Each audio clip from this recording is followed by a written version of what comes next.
जय महाकाल दोस्तों।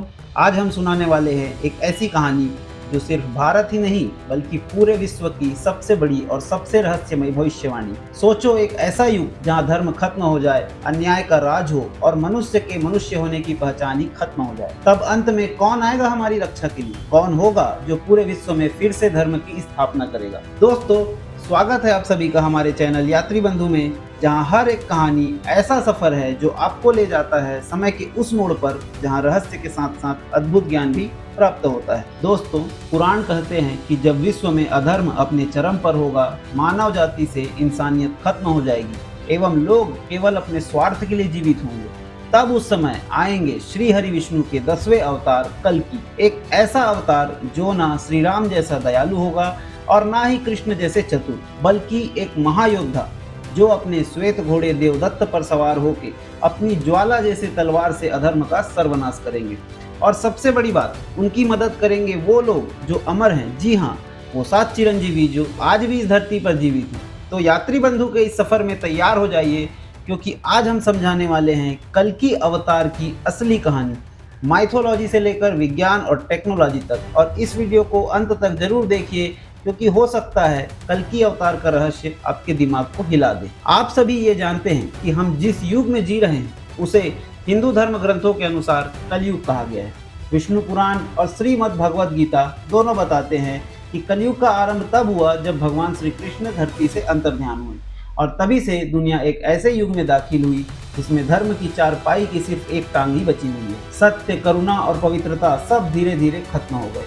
आज के समय में देखो तो भ्रष्टाचार, अन्याय, युद्ध और प्रकृति का विनाश, ये सब वही लक्षण हैं जो पुराणों में वर्णित किए गए थे। लेकिन कहते हैं ना कि कोई भी अंधकार हमेशा के लिए नहीं होता, और जब अंधकार अपने चरम पर होता है तभी प्रकाश की नई किरण का जन्म होता है। और इसी कलयुग के अंधकार को हटाने के लिए श्री विष्णु अपना अंतिम अवतार लेकर धरती पर आएंगे, जिसे हम सभी आज कल्कि अवतार के नाम से जानते हैं। सबसे पहली बात, कल्कि के आने की भविष्यवाणी सिर्फ कल्कि पुराण में ही नहीं मिलती, बल्कि विष्णु पुराण, श्रीमद् भगवत पुराण, अग्नि पुराण और महाभारत में भी मिलती है। ग्रंथ कहते हैं जब अधर्म अपने चरम पर होगा, मनुष्य के अंदर इंसानियत नहीं बचेगी, तब श्री हरि विष्णु कल्कि रूप में आएंगे। गीता में लिखा है, यदा यदा ही धर्मस्य ग्लानिर्भवति भारत अभ्युत्थानम धर्मस्य तदात्मानं सृजाम्यहम् परित्राणाय साधूनां विनाशाय च दुष्कृतां धर्म संस्थापनार्थाय संभवामि युगे युगे।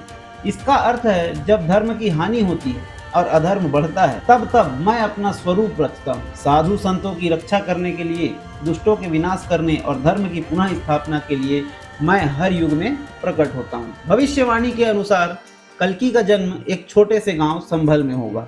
ये जगह उत्तर प्रदेश में बताई गई है, और कई लोग आज भी इस गांव को कल्कि के जन्म से जोड़ते हैं। उनके पिता का नाम विष्णु यश और माता का नाम सुमति बताया गया है।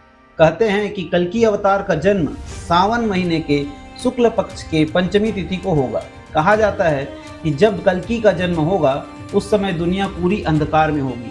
उस वक्त लोग सबसे ज्यादा पीड़ा में होंगे। पुराणों में वर्णित है कि कल्कि के जन्म के समय आसमान में अद्भुत घटनाएं होंगी, सितारे असामान्य रूप से चमकेंगे, प्रकृति अपनी प्रतिक्रिया देगी और देवी देवता भी कल्कि के जन्म की खुशी मनाएंगे। कहा जाता है कि कल्कि एक सामान्य बालक की तरह जन्म लेंगे, लेकिन उनके अंदर एक असामान्य शक्ति होगी। ग्रंथों के मुताबिक कल्कि को बचपन से ही धर्म के प्रति प्रेम होगा, लेकिन उनकी असली तैयारी तब होगी जब वो मिलेंगे भगवान परशुराम से, जो एक चिरंजीवी हैं और आज भी जीवित हैं। परशुराम कल्कि को शस्त्र और शास्त्र दोनों का ज्ञान देंगे। उनको तलवार चलाना, धनुर्विद्या और सभी प्रकार के युद्ध कला सिखाएंगे। और सिर्फ इतना ही नहीं, परशुराम जी कल्कि को भगवान शिव की उपासना करने के लिए प्रेरित करेंगे, जिससे कल्कि को प्राप्त होगी भगवान शिव का दिव्य तलवार, जो उनका प्रमुख अस्त्र होगा। ये तलवार बिजली की तरह चमकती है और अधर्म को तुरंत समाप्त कर देती है। और साथ ही उनके पास होगा एक श्वेत घोड़ा देवदत्त। ये घोड़ा सिर्फ सामान्य घोड़ा नहीं है, बल्कि यह एक दिव्य वाहन है जो आसमान में उड़ सकता है, यहाँ तक कि समय और जगह के बंधन को तोड़ सकता है। कल्कि का मिशन सिर्फ युद्ध करना नहीं है, उनका असली उद्देश्य है कली पुरुष को हराना। कली सिर्फ एक युग का नाम नहीं है, बल्कि एक शक्तिशाली आत्मा है जो पाप का प्रतीक है, बुराई का प्रतीक है। पुराणों के अनुसार कली ने मनुष्य के हृदय में वास करके उनको भ्रष्ट किया है। उसकी सेना में असुर, दानव और भ्रष्ट मानव होंगे। कल्कि को इसी सेना का सामना करना है। ये युद्ध होगा धर्म और अधर्म के बीच, न्याय और अन्याय के बीच। अब सवाल उठता है, कल्कि अकेले इस लड़ाई को कैसे जीतेंगे? इसके लिए उनकी मदद करेंगे वो 7 चिरंजीवी जो कल्कि अवतार का इंतजार कर रहे हैं। हनुमान जी जो अंजनी पुत्र हैं, जो स्वयं महादेव के अवतार हैं और आज भी जीवित, जो कल्कि के युद्ध में अपना बल और भक्ति का योगदान देंगे। हनुमान जी का ज्ञान एवं उनकी असीम शक्ति कल्कि की सबसे बड़ी ताकत होगी। भगवान परशुराम जी जो कल्कि के गुरु होंगे एवं उन्हें शस्त्र विद्या प्रदान करेंगे और भगवान शिव की तलवार प्राप्त करने को कहेंगे।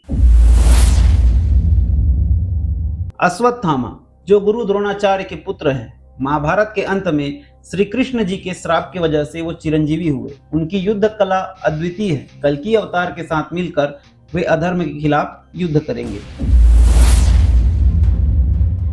विभीषण जो रावण के भाई एवं श्री राम भक्त है, वो कल्कि को राजनीति का ज्ञान प्रदान करेंगे। कृपाचार्य जो महाभारत के एक और चिरंजीवी हैं, वो कल्कि को युद्ध की कला एवं युद्ध नीति सिखाएंगे। राजा बलि जो असुरों के महाराज हैं एवं आज भी पाताल लोक में जीवित हैं, कल्कि के समय वो ऊपर आकर उनका सहयोगी बनेंगे। व्यास मुनि जो महाभारत के रचयिता हैं, वो कल्कि को धर्म और शास्त्र का ज्ञान प्रदान करेंगे। इन सब के योगदान से कल्कि अवतार की सेना अद्भुत और अजेय बनेगी। जब अधर्म अपने शिखर पर होगा, तब कल्कि अपने श्वेत घोड़े देवदत्त पर सवार होकर निकल पड़ेंगे। आकाश में गरजती बिजली, धरती का कंपन और लोगों के हृदय में भय का माहौल होगा। कली की सेना उस समय तक पूरे विश्व पर राज कर रही होगी। कल्कि और उनकी सेना के बीच होगा महायुद्ध। ये युद्ध सामान्य तलवार या तीर बाण का नहीं होगा। इसमें दिव्य शक्तियां, दिव्य अस्त्र और असुरी शक्तियों का टकराव होगा। ग्रंथों में लिखा है कि कल्कि अपने प्रत्येक प्रहार से अनेक असुरों का समाप्त कर देंगे। अंत में कल्कि अपने तलवार से कली पुरुष का वध करेंगे और जैसे ही कली गिरता है, वैसे ही अंधकार समाप्त होता है।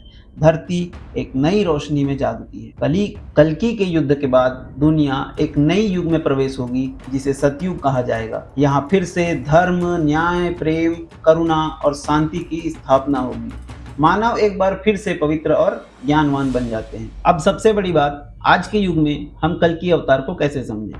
ग्रंथों में जो वर्णित है वो सिर्फ एक कहानी है या उसके पीछे कोई साइंटिफिक सिंबोलिज्म भी है? कल्कि अवतार के श्वेत घोड़े को आज के समय में इसे हम एडवांस टेक्नोलॉजी से जोड़ सकते हैं। ये घोड़ा एक ऐसा व्हीकल है जो स्पेस और टाइम को तोड़ सकता है। क्या ये एक स्पेसशिप हो सकता है? उसी प्रकार से कल्कि का दिव्य तलवार एक ऐसा तलवार जो बिजली की तरह चमकती है और एक ही प्रहार में शत्रु को मिटा देती है। आज के युग में हम इसे लेजर वेपन या न्यूक्लियर टेक्नोलॉजी से तुलना कर सकते हैं। 7 चिरंजीवी जो कल्कि की मदद करेंगे, हो सकता है ये वो इटर्नल फोर्सेस हैं जो शायद प्रतीकात्मक हो, जैसे बुद्धि, ताकत, रणनीति, भक्ति, नेतृत्व, ज्ञान और त्याग का। पुराणों के अनुसार कल्कि का जन्म संभल में होगा। इसका अर्थ ये हो सकता है कि कल्कि एक आम मनुष्य के रूप में आएंगे, लेकिन उनके अंदर एक ऐसी शक्ति होगी जो उन्हें अलग बनाएगी। हो सकता है कल्कि एक रिवॉल्यूशनरी लीडर हो जो दुनिया को अंधकार से निकाले। और अगर एआई, रोबोटिक्स और बायोटेक्नोलॉजी को देखें तो लगता है कि कल्कि अवतार का अर्थ एक ऐसी शक्ति जो इंसान और मशीन दोनों का संगम है। क्या पता कल्कि अभी हमारे बीच ही हो। दोस्तों, यह कहानी सिर्फ एक पौराणिक गाथा नहीं है, यह एक चेतावनी भी। अगर हम अपने अंदर से अधर्म और अन्याय को ना मिटाए तो कल्कि का आना निश्चित है। क्या पता हम सब में एक कल्कि अवतार हो जो हमें बुराई से लड़ने की शक्ति दे। और सबसे बड़ा सवाल ये है कि क्या कल्कि अवतार सिर्फ पुराणों में लिखी एक गाथा है या फिर एक ऐसी सच्चाई जो किसी दिन हमारे सामने खुद खड़ी हो जाएगी। इस रहस्य के साथ हम अपना आज का सफर यहाँ समाप्त करते हैं। ये था यात्री बंधु के साथ कल्कि अवतार का अद्भुत और रहस्यमय सफर। अगर आपको ये कहानी पसंद आई हो तो इसे लाइक और शेयर कीजिए और चैनल को सब्सक्राइब जरूर करें। अगले सफर में फिर मिलते हैं एक नए रहस्य के साथ।